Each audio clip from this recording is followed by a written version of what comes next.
तुमने ना जाना कि मैं दीवाना लेकर आया हूँ दिल का नजराना मेरे दिल की है जो दास्तां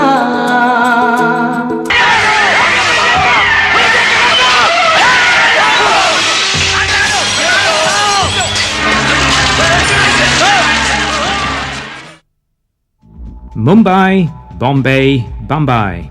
Many names for one city.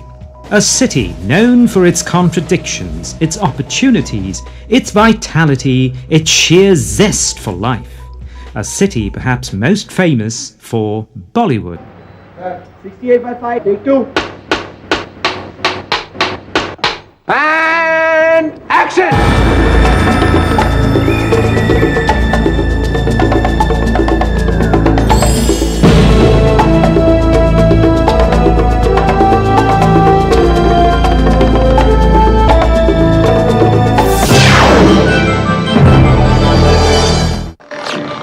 Bollywood, the not too original name given to the colourful and prolific Mumbai-based Hindi film industry.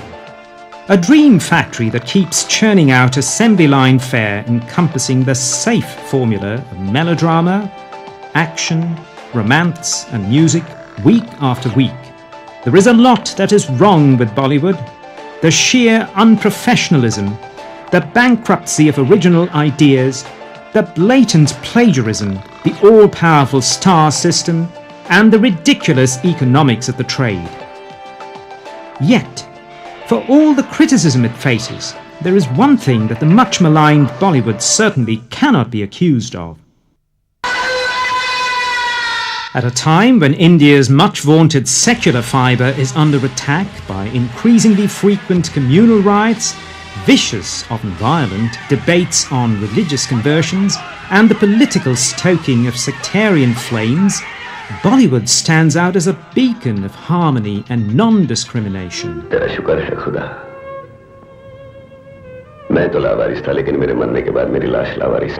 While political parties may find it profitable to play the communal card, the caste card, and the language card, Bollywood still tries to make a profit by playing the secular card.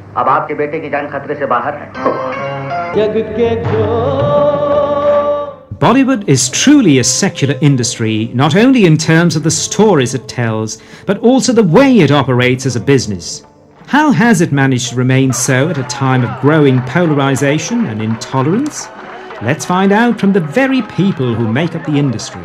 What is secularism? What is communalism? Secularism is a thing which unites, and communalism is a thing which divides. It's true that film industry is a very secular institution, and if you understand the secularism of film industry, you will also be able to understand why some people are not secular. Because everyone is focused with their livelihood, with the work so strongly that they all sit and eat together, spend time together. Not a single incident has come across where there has been any kind of a problem between a unit member. Even the lowest, I will say a lightman or even the carpenters, the workers, that level also. You know, this thing about religion and stuff like this has never interfered with our industry. I think we work here, we respect each other's, we respect art, and that's how we go about it. Creative people are like that. I mean, you know, for them, their biggest issue is their passion for cinema and the work that they do, the films that they make. The beauty of our industry is where people just coexist, irrespective of the faith you're born to or the faith your name actually dictates you to happen to believe in. The choice should not be of the film or of the cameraman, of the director or the music director or whoever, should not be on the basis of religion or caste or creed or region or gender or whatever, because you need somebody who will be helpful in this endeavor of success. I think Bollywood is part of Indian popular cultural traditions, and Indian popular cultural traditions have always been secular. It's because it is taken in so much from all the communities and all, from cultures and religions and cities and backgrounds. That's why it is what it is. Cinema cannot have one underlying culture.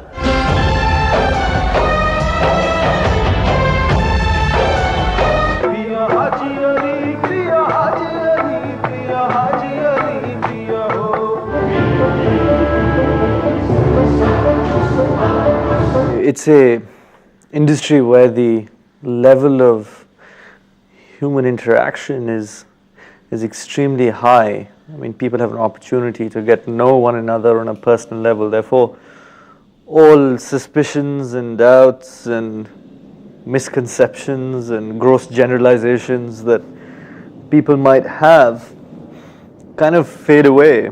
We are not really concerned at all. I mean, it's completely meaningless to us what religion he is, what he practices, as a person, whether he's a complete atheist or whether he prays 10 times a day, because we are concerned with the end product, and the end product is how extraordinary a person is he as a performer, as a creator, as a director, whatever. And also, of course, how commercially viable is he? So it's commerce driven to a large extent, talent and commerce driven. Art does not have any religion, caste or creed, according to me, and that is why in our industry we have all kinds of people from all religions, all castes, like Muslims, Hindus, Sikhs, Christians, and everybody is working towards making a single film. See, artist का क्या religion होना चाहिए? Art, love, mohabbat, beauty, खुशियाँ देना. In fact, this is one place where there has never ever been any communal problem. The reason being, the only one religion we all know is the religion of entertainment.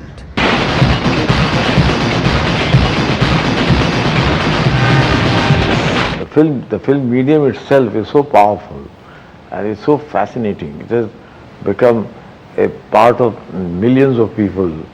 So that is the reason, that is the basic reason. One is Ma and the second is cinema. And people have actually, they are so attached to these two entities here that it's very difficult to separate them. And cinema is a great unifying medium all across the country because we are so diverse culturally and language-wise. Every 200 kilometer, your community changes, your whole living style changes, food habits changes. So the only thing which can bring people together is movies because it has song and dance. Well, they say what is not possible in life, we compensate for that in our stories, in our movies.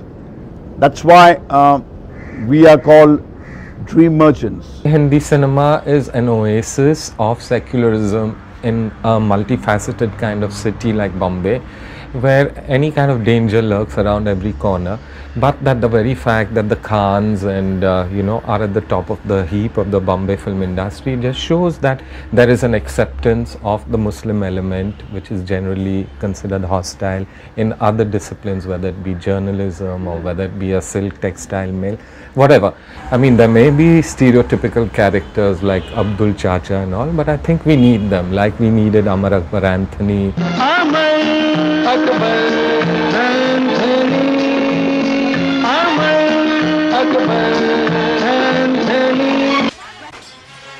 Films are not just 2.5 hours of entertainment, they are also social documents that record the socio-political ethos of the times.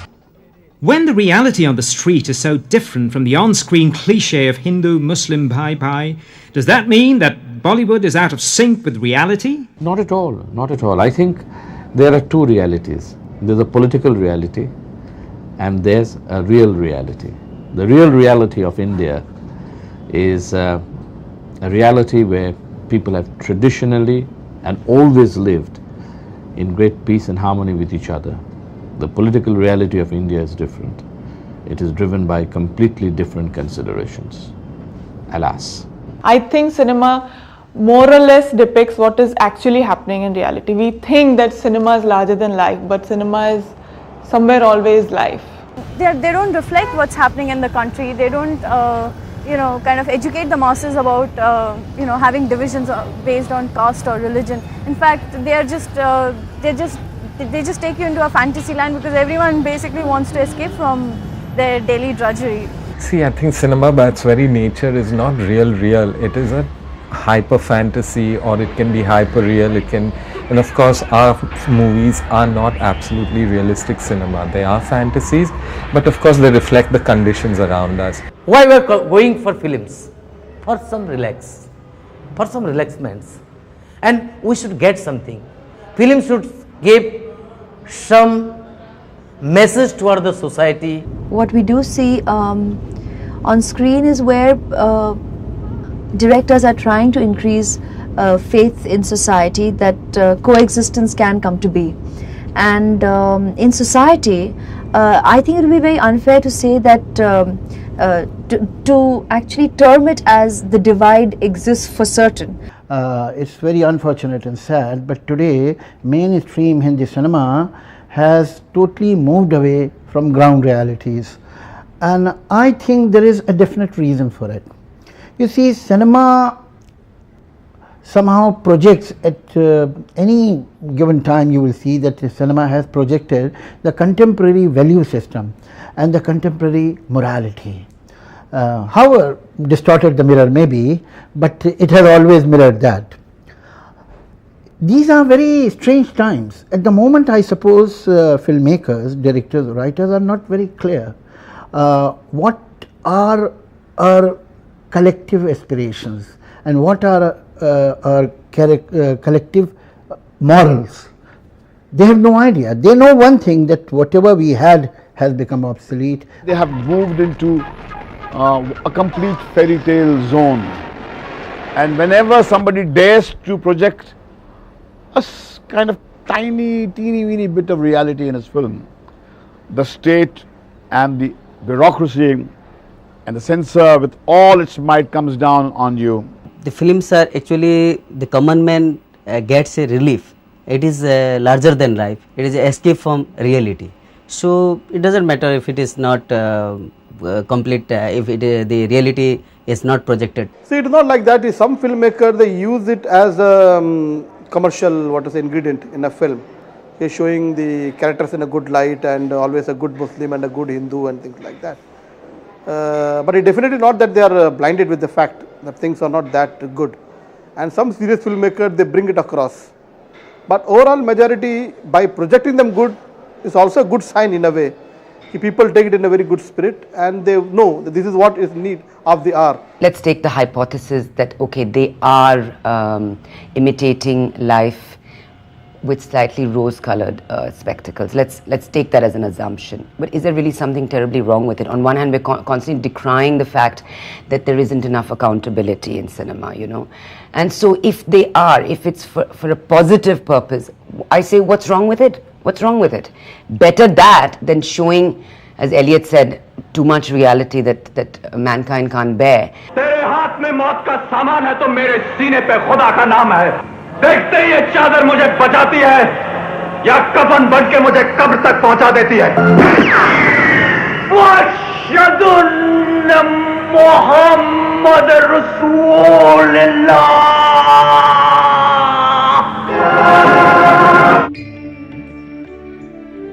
The economics of addressing a pan-Indian audience may force filmmakers to preach a secular message.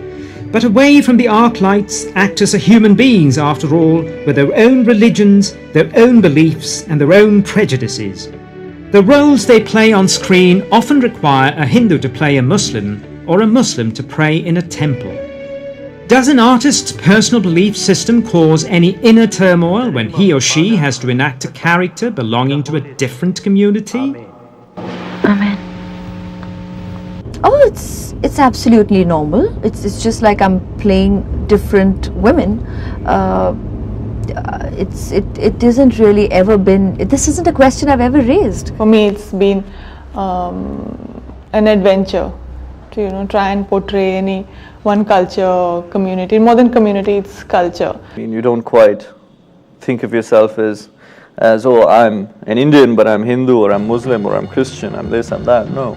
I mean, you just think of yourself as, I'm a young Indian guy. When you get to interact, when you get to talk, spend time, deal with, do business, have friends, of different religions, different communities, and you as an actor, you keep picking up those traits, those smaller moments, that you see somebody else in their life, and that's how, I try and make the characters that I play very authentic, very real. You can play an Anglo-Indian, an Indian, a Jew, a Muslim, whatever. And what's important at that point as an actor only is that you have to play it completely convincingly. So whatever mannerisms, research, homework you need to do to portray that character is as much as you're interested in. I don't think you really go deeper than that. Make no mistake, Bollywood may be a secular industry, but it is also a deeply religious one. After all, any industry that sees only 2 genuine hits out of the 400 films it produces annually is literally living on a prayer. Let's take a look at the unique traditions and rituals associated with Bollywood.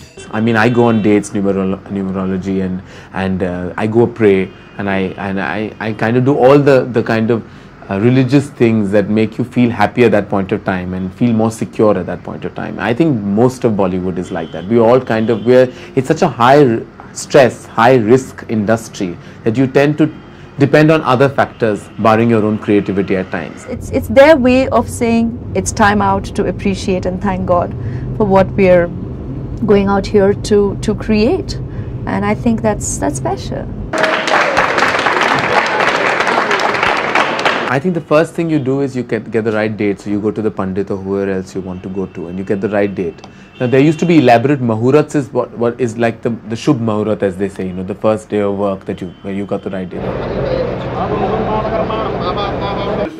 Om Khamram Punatu Sarvatra Om Bhur Om Bhva Om Swaha Una Prithvi Varimnaye Yaste Bhagwan, may God bless.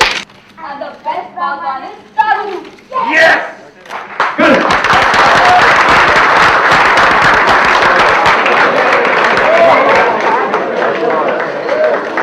Godspeed.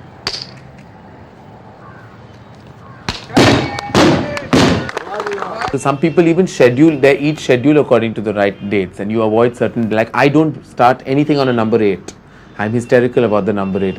And then other than that, before it's a day-to-day function in whether it's in the south or it's here. Your coconut is broken after your first shot. We'll take one more. We break a coconut and the whole crew eats. It's like a prasad that you have after you've canned your first shot. Your release date is also taken according to the right kind of date factor. And before that, there's a whole trend in Bollywood that you take your print. You either go to Tirupati or you go to Shirdi or you go to Ajmer Sharif. The signs of breaking a coconut is not so much out of reverence but out of fear that if they do not appease the so-called gods, some tragedy will befall them during the course of the day. And despite of them taking their tins to the gods and goddesses, whether it's in North India or South India or East India or West India, the truth remains that 90% of our movies bomb. After our films bomb, we change the heroes and the heroines and the poor director, but we dare not question the gods to whom we had prostrated and begged to make a movie into a hit. It's not just films, you have havans happening for matches and things like that, and prayers, or even for water, people are praying, and so I think just because Bollywood is in the public eye so much, we get to hear of their superstitions and all, but I think it's basically an Indian thing. I believe in praying in a church, praying in a gurudwara, praying in a temple, praying in a mosque, and that's why all the time I wear this chain. This possibly has all the gods possible. Bollywood is the only place where everybody respects and participates in somebody else's religious activity as well. I can tell you with 100% guarantee, the time when Ramadan is going on, Ramzan, and people keep rosas, and in the evenings when they have to open their rosa, filming everywhere stops at that particular time. Again, you see, this is done in a secular manner. Whether the producer or director is a Hindu or a Muslim, this is done. So this is not, it can't be called religious. As a matter of fact, it is more cultural. Yes, it becomes interesting to make note of and thereby single this aspect out as that belonging to Bollywood. But if you look broadly at our society and all the possible professions involved, I think this quite exists within our culture. So here we have an industry that immerses itself in religiosity, yet does not indulge in the chauvinism that religion has become associated with. But is it a perfect record? Are there any chinks in the armour? Are there any dangerous trends creeping into Hindi cinema that Bollywood needs to be wary of? I think the most disturbing trend in Indian cinema is that a lot of people think cinema is a way to make a lot of money. So, in other words, you convert an art form into a casino. I think that's where the problem lies. Jingoism is a byproduct of that. Well, I certainly felt that after Kargil, there was a sentiment in the nation because of which Gadar became a box office hit. नफरत भुला दूं? वो भी तुम हिंदुस्तानियों से? अगर मेरा बस चले तो एक-एक हिंदुस्तानी को गोली से उड़ा दूं। किन हिंदुस्तानियों को गोली से उड़ाएंगे आप लोग? हम हिंदुस्तानियों की वजह से आप लोगों का वजूद है। दुनिया जानती है कि बंटवारे के वक्त हम लोगों ने आप लोगों को 65 करोड़ रुपए दिए थे, तब जाकर आपके सर पर तरपाल आई थी। बरसात से बचने की हैसियत नहीं और गोलीबारी की बात कर रहे हैं आप लोग? Gadar, of course, capitalized on that situation, and nothing wrong with it. Gadar was not really offensive, but yes, it did sort of succeed and click in a larger sense because the enemy was identified. हमारा हिंदुस्तान जिंदाबाद था, जिंदाबाद है और जिंदाबाद रहेगा। Hindustan Zindabad! I felt there was an element of very strong jingoism in Gadar, which maybe I didn't have a complete picture of when I first sort of agreed to do the film, because I didn't know, you never know the treatment. Hindustan जिंदाबाद! बकवास बंद कर! जब तक तो हिंदुस्तान मुर्दाबाद नहीं कहेगा, हमारे लोगों को कैसे यकीन होगा कि तू पक्का मुसलमान है? Unfortunately, the people, they connect Pakistanis with the Muslims, and the Muslim audience who was there in the theatre, they also get little uncomfortable when that happens. So that trend is a dangerous trend. A film like Gadar, which is an anti-Pak film, I don't think it is an anti-Islam film. That's the difference. And that national kind of integrity, or whatever you call it, is there and should be there, I think. There's nothing wrong with that. No, I think people do get influenced to some extent by what they see, and I think depending on the naivete of the audience that the film is meant to reach out to, the filmmaker ought to bear in mind what he's creating. इन फिल्मों को, इन serials को देखकर उन पर बहुत असर होता है। जैसा हीरो बाल रखता है वैसे ही वो बाल रखते हैं, जैसा हीरो चाकू चलाता है वैसे वही चाकू चलाते हैं, और जैसा कोई सैक्रिफाइस करता है वैसे ही सैक्रिफाइस करते हैं। Maybe Mr. Sunny Deol can think again before doing a scene or whatever, when he's asked to do something which is hurtful to any community. Don't worry, this too shall pass, and if the relations improve, such films will not be made. But as long as there is a reality of bitterness between two countries, you cannot ban it from the cinema. That's not possible. Perhaps what Bollywood really needs to be wary of is not patriotism that borders on jingoism, but the subtle message that its films may unintentionally or intentionally send out. Producers produce films in which they instigate one community against the other, but in a very subtle manner. When a creative man becomes involved into certain things, then perhaps he forgets the limits. All the bad guys, generally they're depicting the more, belonging to a certain community, and they have certain stereotypes and all of that stuff. I mean, but I mean that is also to some degree, I mean, a reality in the world if you want to look at world terrorism. But to make gross generalizations all the time, I mean, I think that is a bit risky. For instance, there's a scene in Hero which shows Preeti Zinta as staying with Muslim parents, and then suddenly we are told that hey, they're not her Muslim parents, actually her real parents are Hindu. I mean, why bring this divisiveness? I mean, it's absurd. The bad guys, the terrorists, are bearded, of Middle Eastern origin, they are Muslims, they wear turbans. I mean, it's a certain image which has now become synonymous, like, oh, this is a terrorist. Which is a sad thing. I mean, you can't blame an entire a religion or a community. Even if Sarfarosh, which was a very well made film and very well intentioned, but it made the villain out to be an ISI agent who's masquerading as a ghazal singer. So the subliminal message is that when a ghazal singer, whether it's Mehdi Hassan or Ghulam Ali, comes, you know, we say, hello, is he like it? Is he like him? You and I may not, but you know, there's a kind of large audience there who is getting sort of infected with these kind of thoughts, and we have to be slightly more careful. These, fortunately, are the stray exceptions, not the rule. The silver screen continues to pay homage to the golden ideal of secularism. Bollywood reaches out to millions. All across India, fans look up to the stars and emulate their clothes, their hairstyles, their walk, their lingo. One hopes that India's legions of moviegoers learn something too from the no less heroic off-screen secularism of their on-screen heroes. I just feel that, you know, they should get this thing out of their system and just work towards progress, and I think we all be much happier because nobody gains anything out of it. We are on this planet as a human being, and we were not meant to kind of make any difference between two people. We're not meant to do that. We're meant to do other things. We're meant to have our own relationships and our own lives, and we have other issues that we're meant to do karmically. We're all human beings. Let's live peacefully and live as one and enjoy this one sweet life that we are given. Pray that the films are always harmonious and communally packed. Not to just let religion divide people, you know, and where people can respect each other for their faith and just live in harmony. You don't judge each other on what you had for breakfast. You don't judge each other on the quantity of oxygen that you breathe. So how do you actually, you know, judge each other on what you believe in as far as religion goes, while you don't have the divide on other beliefs? It's totally uncalled for. India or Pakistan, no country can be based on the basis of religion. It's only democracy and secularism which can survive.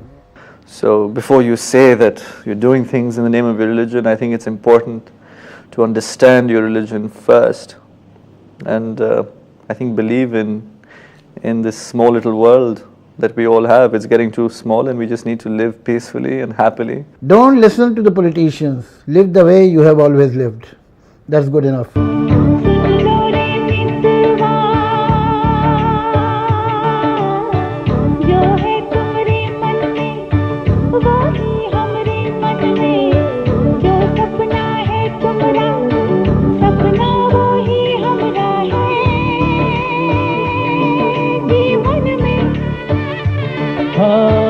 चले हम लिए आशा के दिए नैनन में दिए हमरी आशाओं के